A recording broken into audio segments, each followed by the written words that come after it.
I'm Neetu Vatva. I have scleroderma since past 11 years. I was diagnosed in 2009, but symptoms were visible from 2006. My diagnosis journey was full of trials, multiple doctor visits with varying symptoms, starting from GI issues, acid reflux issues, breathing issues, joint pains, swelling in fingers, and blue fingers. These are some of the symptoms which I was facing.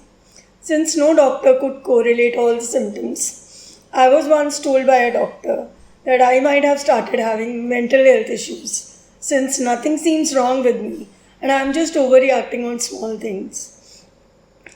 I had to suffer the loss of my job too during that time, as it was getting challenging for me to manage my symptoms effectively. But finally, after a lot of hardships, trauma, and pains in 2009, and after the intervention of my family physician, things came into perspective. I was asked to undergo scleroderma tests. I was referred to rheumatologists to start my treatment, and my journey started from there. So let's understand what is scleroderma. Scleroderma is a chronic rheumatic condition. You can say it's an extension of rheumatoid arthritis, which is called Gathia in Hindi, which has no cure, but it can be managed well with the timely intervention of specialists. You might have to consult multiple specialists to manage your condition, depending on your symptoms. Few people have very less symptoms, just skin symptoms or some GI symptoms. Few people have only circulation issues. So it really depends what kind of symptoms you have and what specialist you require. So usually we have a team of a rheumatologist, a general practitioner for day-to-day issues. Then you might have to visit a vascular surgeon if things with circulation go really bad. Then you need a pulmonologist if your lung is involved. You need a cardiac surgeon or a cardiology doctor if your heart is getting involved. You need a team of kidney doctors if your kidney is impacted, and if your stomach is impacted, then you need GI experts, and then you might have neuropathy also, then you need pain experts. So it really depends. So it affects your skin, joints, muscular system, lungs, heart, kidney. The treatment options available are all symptomatic, meaning medicines will be given to manage the symptoms, but no cure has come up to this date. So a lot of patience is required to manage this disease actually, because every day you might wake up with a new symptom, or one day you are all right and the next day you are not even able to get out of the bed, which actually means we have to deal with uncertainty on a daily basis. Plans don't get materialized. Things are put on hold, etc. In situations like that. You might have to hold on to life's important decisions too at times if you are not keeping well.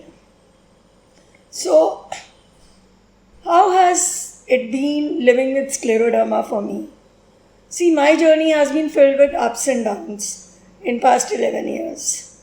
I had to take chemotherapy sessions monthly with high doses steroids for 3 years continuously. My lungs and heart condition became severe on different occasions, that I was on bed rest for 1 year each on both occasions. I had multiple infusions during all these years during my hospital stays. Please note that hospital stays were common for me. 1 or 2 stays per year usually for chest or some other infections. I have had various therapies besides physiotherapy for multiple conditions, which affected financial budgets most of the time, as not all treatments, therapies are covered under insurance in India. My one toe had to be amputated partially because of the complications. I had a blood infusion once.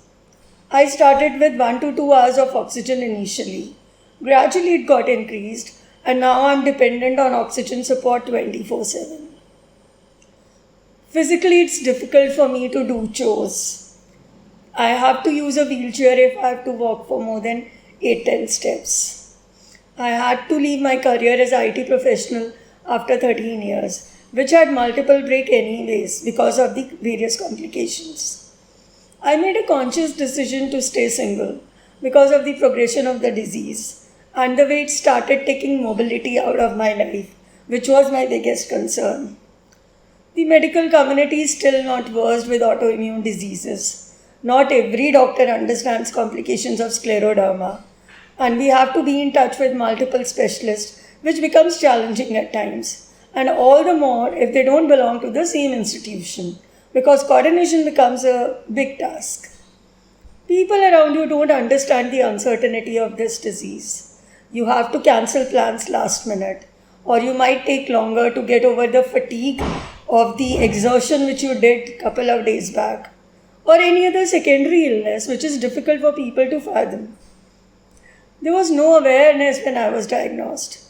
Only help available was Google and US based groups. There was no Indian support group I could find. And Google is something that can actually traumatize a patient about every illness. So I tried to stay away from Google and try to selectively process the information. The management of this disease carries a big price tag with it. Financial budgets have to be reworked in families.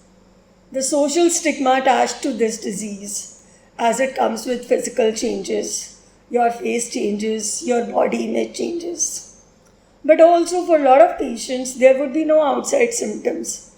So it comes under the invisible illness category, which unfortunately is not a term still recognized in India.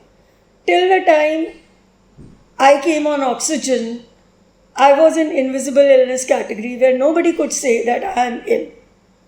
The complications of this disease gives rise to anxiety and depression bouts. It becomes challenging to keep your mental health in control, which is actually very important to manage, not only with scleroderma, but with every chronic disease. So there are a couple of things which I would like to iterate for our fellow warriors, couple of suggestions or tips you can say. Take one day at a time. Try to accept situations and your condition, though it's easier said than done. But taking slow and taking one day at a time really helps. We have a lot of patients in our group who have been practicing this. This has been my personal experience also. Accepting your disease, accepting your condition, accepting your limitation, accepting your new energy levels, accepting your surroundings. That is actually the biggest task. And then taking small steps to work towards your health. Stress would be there. Adopt strategies to manage stress, or take outside help of professionals to tone down stress from your life. Doctors would do their job. They will ask us to do regular visits and regular tests to monitor our condition. But we also need to make changes in our life called lifestyle changes. Some diet changes, exercise changes we need to do. Don't exert yourself or put too much pressure on yourself for anything, whether it's life decision, whether day-to-day activities. Even for day-to-day activities, take proper rest during the day if you require that. Don't feel bad that what people would say. Let them say what they have to say. Your first priority is your health. Eat small meals at a time. Small exercise regime too can work wonders. If you are not able to do exercise, start small with walking for 5-10 minutes. And gradually with the help of experts, you can start exercising. I would advise if you are starting exercising, please take help of some expert so that they can guide you what is good based on your condition. Because the biggest challenge we face with scleroderma is not two patients are same. In all other conditions, if there are symptoms or if there are patients with the same disease, the treatment and the symptoms would 90%, 95% the same. But with scleroderma, that's the biggest challenge we face. No two patients are same. Every patient condition is different. So it becomes very, very important to follow your doctor. And coming back to the exercises, take help of experts to start. Learn them and then you can start doing on your own. Fortunately now, Scleroderma Foundation US has collaborated with a yoga expert who conducts weekly yoga and breathing classes for scleroderma patients. Please take advantage of that. They happen every Saturday. Start putting efforts to develop a support system for yourself. They could be your family members, friends, extended family, neighbors, or anyone whom you can reach out in case of any help or whom you can trust, be it physical help or psychological help. Take responsibility for your own health. It's your own life. No one is going to come and lead our lives for us. We only have to do that. Our family, caregivers, friends, well wishers would be there. But you will have to take responsibility and lead to manage your life. Lastly, you are not alone in this sclero journey. There is a support group or a family of sclero warriors. We are there to help you out. Reach out to us if you need anything or any support. Thank you. Have a wonderful day.